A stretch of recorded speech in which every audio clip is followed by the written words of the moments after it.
Coral Island team shares their new roadmap, the developers of Everdream Valley announces its sequel, and more.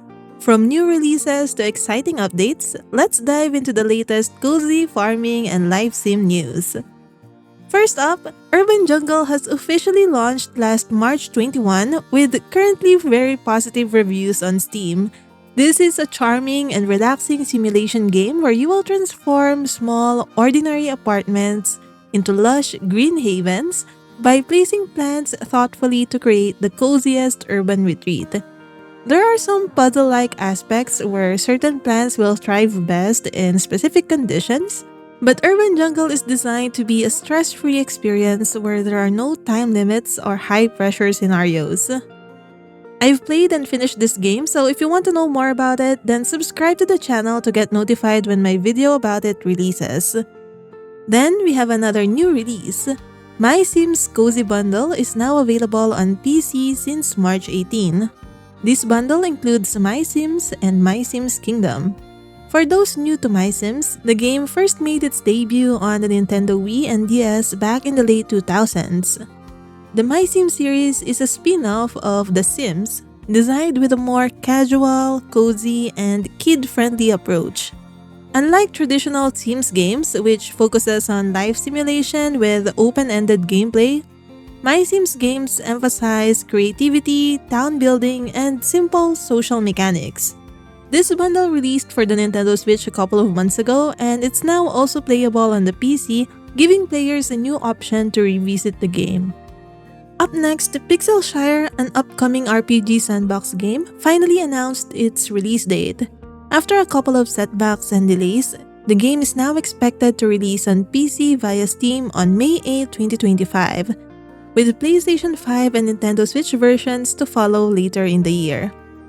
The game combines life simulation elements with town building, exploration, and combat, offering players a unique pixel art world to shape and explore. This game has been on my radar for a very long time now, and I cannot wait to play it on May. If you loved Everdream Valley, get ready for a new adventure because the developers have just announced its sequel, which is set 10 years after the original game, Everdream Village.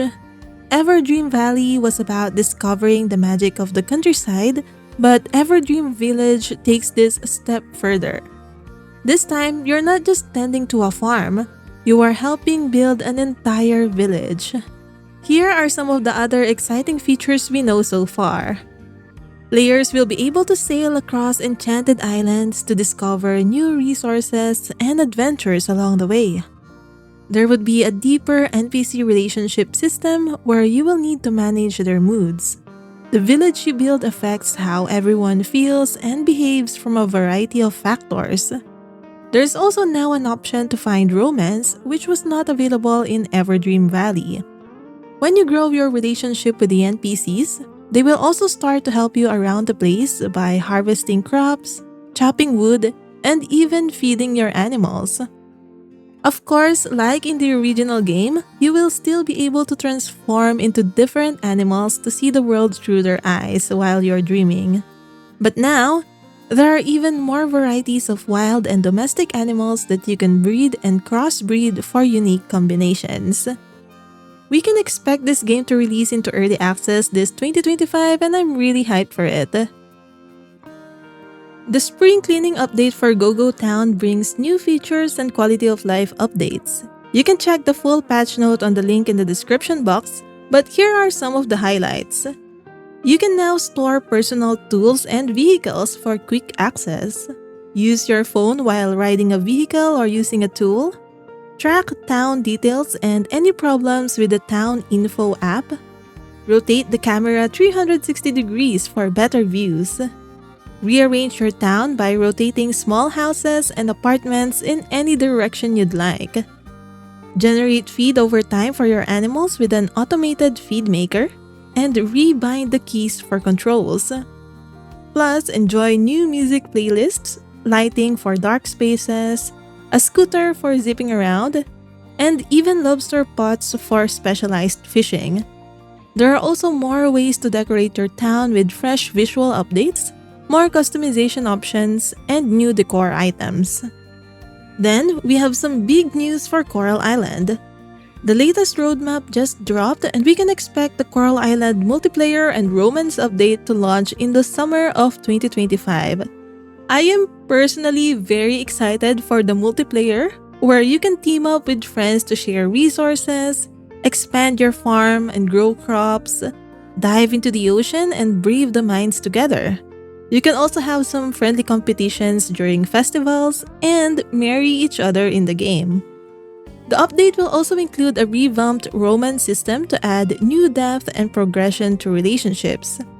Before you can start dating someone, you need to give them a locket as a symbol of your commitment, and join their hangout scenes to get to know them better before taking that next step. Some hangout events will trigger unique cutscenes offering you more information about the characters. With this new system comes an improved relationship detail tab to easily track your progress. Most relationships in farming sim games become stagnant after marriage, but with this update, there would be post-marriage events that will reveal your spouse's dreams, fears, and personal aspirations. You'll also get to enjoy some special cutscenes showing some meaningful moments in daily life, from quiet mornings together to romantic dates with our partners. Additionally, the dateable characters will finally get their costumes for the spooky festival each fall, with plans to include children's costumes in future updates.